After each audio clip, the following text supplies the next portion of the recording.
On March 6, 1944, at an altitude of 23,000 feet over German territory, a B-17 Flying Fortress designated Hell's Fury penetrated deep into enemy airspace.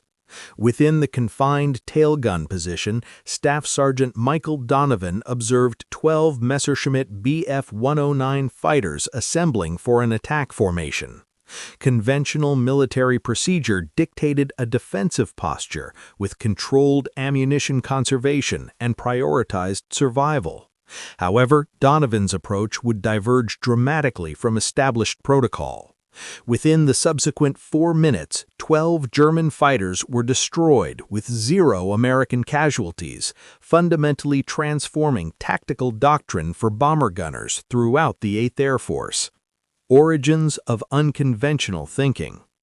Michael Donovan's formative years in South Boston instilled principles that would later define his military approach. Growing up in an environment where preemptive action proved essential for survival, he developed a philosophy centered on immediate, decisive response rather than reactive defense. His father labored at the docks while his brother competed in Golden Gloves boxing, creating a household culture that valued direct confrontation over passive avoidance. By age 17, Donovan had participated in 32 street confrontations, experiencing defeat in only 4 instances where he acknowledged his delayed response as the primary factor in the unfavorable outcome. Following the attack on Pearl Harbor, Donovan immediately enlisted in the Army Air Forces. Despite initial assignment recommendations for ground crew positions, he insisted upon admission to gunnery school. During training, instructors noted his excessive aggression and willingness to accept elevated personal risk in exchange for superior offensive capability. His response to these concerns became widely quoted among training personnel, emphasizing that deceased gunners provided no defensive value, while living gunners maintained continuous combat effectiveness. He completed the program ranked 3rd in his class, distinguished not primarily by marksmanship accuracy, but rather by exceptional target acquisition speed. His capability to identify and engage threats surpassed standard training benchmarks through a fundamental tactical shift, wherein he pursued enemy aircraft before they entered conventional firing zones, rather than awaiting their approach into designated defensive sectors. Assignment to combat operations. In March 1944, Donovan received transfer orders to the 390th Bombardment Group stationed at Framlingham, England. The B-17 designated Hell's Fury had already established a concerning operational record through 3 missions involving 2 near-catastrophic encounters with German fighter aircraft.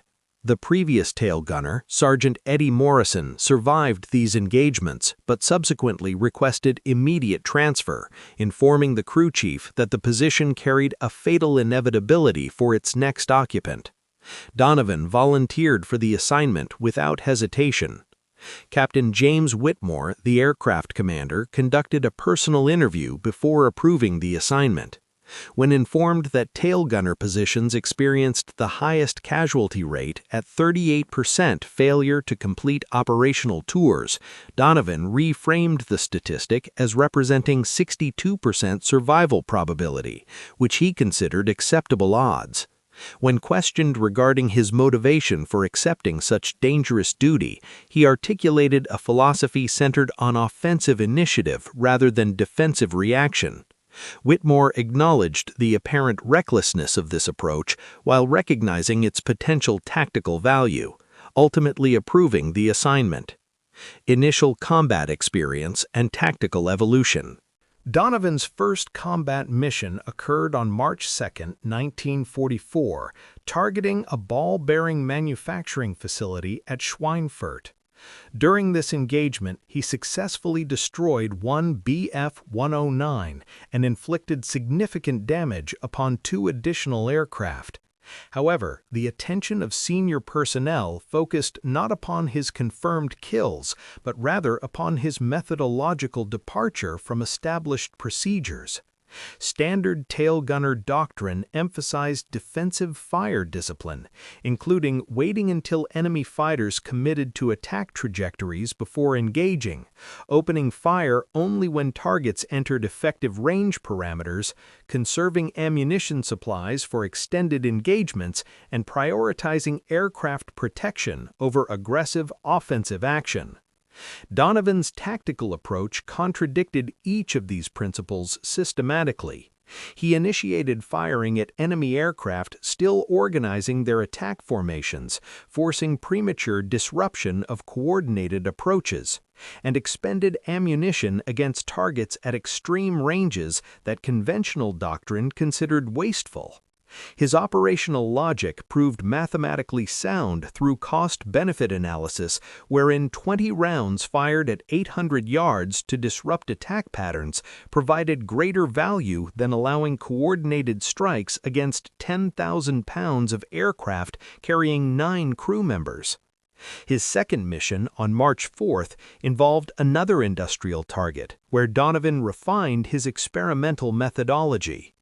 When BF-109s initiated their attack run from the 6 o'clock high position, he deliberately ignored the lead fighter to target the wingman occupying the secondary position. This aircraft flew predictable formation-maintaining patterns while its pilot anticipated no immediate threat engagement. The wingman's destruction created immediate tactical disarray as the lead fighter, suddenly isolated from supporting aircraft, abandoned the attack vector. The entire coordinated assault disintegrated through the elimination of a single aircraft at an unconventional moment in the engagement sequence. Despite these successes, Donovan recognized limitations in his approach. While he had prevented attacks and disrupted formations, he had not yet achieved maximum tactical effectiveness. That evening, he conducted detailed study of German fighter tactics, analyzing their approach vectors, positioning preferences, and operational expectations. Understanding enemy doctrine. German fighter formations attacked bomber formations through coordinated wave tactics. Standard operational patterns involved 4 to 6 fighters in echelon formation approaching from stern quarter high positions. The lead fighter served to draw defensive fire, while wingmen exploited the gunner's focus upon the primary threat. Standard American defensive response involved tracking the lead threat aircraft, engaging only when confident of scoring hits, and conserving ammunition for subsequent attack waves. Donovan identified a fundamental flaw in this doctrine wherein American gunners operated reactively while German formations controlled tactical initiative and engagement timing. His analytical insight centered upon reversing this dynamic. Rather than accepting the enemy's control of engagement timing, he conceptualized forcing German formations into reactive postures through aggressive preliminary engagement. This represented a fundamental shift from defensive doctrine toward offensive initiative at the individual gun position level. The mission of March 6, 1944. The pre-mission briefing for March 6, 1944, outlined an exceptionally dangerous operation targeting an aircraft manufacturing facility at Augsburg. Intelligence estimates projected deployment of 800 B-17s against approximately 2,500 German fighter aircraft, with predictions indicating substantial losses. During crew assembly, Captain Whitmore emphasized the severity of the anticipated engagement. At this point, Donovan requested permission to implement non-standard tactics involving aggressive fire doctrine designed to engage enemy fighters before they committed to attack runs, thereby forcing them into defensive responses before they could execute offensive maneuvers. Whitmore expressed concern regarding accelerated ammunition depletion that would leave defensive positions vulnerable during subsequent engagements. Donovan countered that preventing the initial engagement entirely eliminated this concern. He further noted that defensive doctrine had produced 38% tail gunner casualty rates over 2 years of operations, suggesting that conventional approaches had proven inadequate. The aircraft commander authorized a single-mission trial of the proposed tactics, with the understanding that any resulting severe damage would result in Donovan's removal from the gun position. The aircraft departed at 0647 hours, executed formation assembly procedures over East Anglia, climbed to operational altitude, crossed the English Channel, and entered German airspace at 0824 hours. The routine progression continued until 0919 hours, when the call came identifying 12 enemy fighters at the 6 o'clock high position and a distance of 2,000 yards. The hostile aircraft were organizing for a coordinated attack formation. Rather than waiting for German fighters to commit to their attack trajectory, Donovan immediately opened fire at maximum range of 2,000 yards with low probability of scoring direct hits. The tracer rounds arced through substantial expanses of empty airspace, with most projectiles missing by hundreds of feet. However, the psychological effect proved immediate and devastating. The German formation scattered, with the lead fighter breaking right while wingmen hesitated, causing complete disintegration of the attack pattern before it could be properly initiated. Captain Whitmore's voice crackled over the intercom, ordering cessation of fire due to apparent ammunition waste. Donovan requested patience while the tactical consequences developed. The German fighters regrouped and approached again, but their formation discipline had been compromised, resulting in cautious, probing maneuvers rather than aggressive diving attacks. The tactical initiative had transferred to the defensive position. Donovan tracked the lead reconstituted fighter and reopened fire at 1,500 yards with short, controlled bursts designed not for destruction but for intimidation. The formation broke again. However, one Bf-109 wingman on the left flank maintained course, indicating an experienced, veteran pilot resistant to intimidation tactics. Donovan recognized this type required different engagement methodology. He allowed the fighter to close to 1,400 yards, then 1,300 yards, then 1,200 yards, deliberately withholding fire at ranges where conventional doctrine mandated sustained engagement. The German aircraft continued closing to 1,100 yards, then 1,000 yards. At 1,000 yards, with the enemy fighter filling his targeting site completely, Donovan initiated sustained barrage consisting of 200 rounds delivered in 3 seconds. The concentration of firepower proved overwhelming. The Bf-109 attempted evasive maneuvers but flew directly into the tracer stream. The engine detonated and the aircraft disintegrated, with fragments tumbling earthward. The radio operator confirmed the kill, but Donovan was already tracking his next target. The remaining 11 fighters regrouped, now recognizing the tail position as a significant threat requiring tactical adjustment. They split into 2 groups, with 6 attacking from 6 o'clock and 5 approaching from 7 o'clock, attempting to divide his attention through simultaneous multi-vector assault. Rather than attempting to engage both threats, Donovan focused all firepower on the 6 o'clock group, while directing waist gunners to address the 7 o'clock formation. He selected the lead aircraft in his designated sector and fired, scoring a direct hit that resulted in immediate destruction. The remaining 5 aircraft in that formation broke momentarily, allowing Donovan to shift to the new lead fighter. Another direct hit produced another explosion. Within 30 seconds, 3 Bf-109s had been destroyed. The remaining 9 fighters from both groups broke off completely, not repositioning for subsequent attacks, but executing full retreat from a single tailgun position. Sustained combat operations.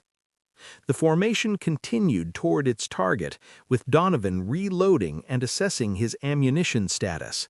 He had expended 1,200 rounds, leaving 800 remaining for potential subsequent engagements.